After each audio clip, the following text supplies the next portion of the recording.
Hi friends, आज आपण महाशिवरात्रीनिमित्त साबुदाणा वडा कसा तयार करायचा ही रेसिपी पाहणार आहोत। चला तर मग रेसिपीला सुरुवात करूया। 1.5 कप साबुदाणा मी इथे घेतला आहे। साबुदाणा भिजेल एवढे पाणी टाकून साबुदाणा भिजत ठेवायचा आहे। 7 ते 8 तास साबुदाणा भिजवून घेऊ। 8 तासांमध्ये मौसूत असा आपला साबुदाणा छान भिजून जातो।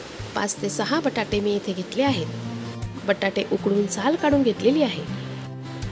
1 इंच आले मी इथे घेत आहे। साधारण 8 ते 10 हिरवी मिरची मी घेतली आहे। आले व मिरची बारीक करून घेऊ। आपला साबुदाणा मौसूत असा भिजलेला आहे।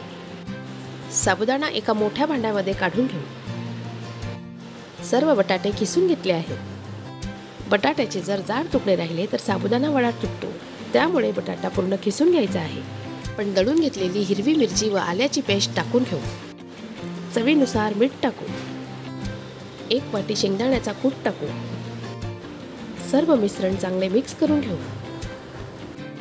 हे साबुदाण्याचे वडे करायला खूपच सोपे असतात व खायला खूपच छान लागतात।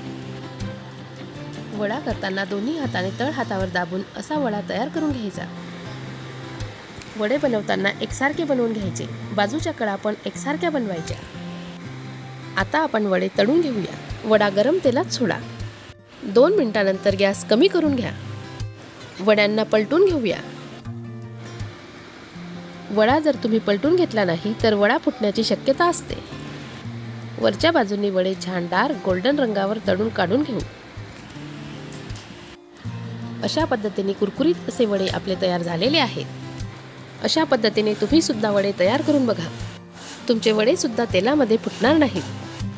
तुम्ही पाहू शकता किती छान असे वडे आपले तयार झालेले आहेत। तुम्हाला जर माझा व्हिडिओ आवडला असेल तर चॅनलला लाईक, शेअर आणि सबस्क्राईब करायला विसरू नका। आजचा व्हिडिओ पाहिल्याबद्दल धन्यवाद। पुन्हा भेटूया अशाच एका नवीन रेसिपी सोबत।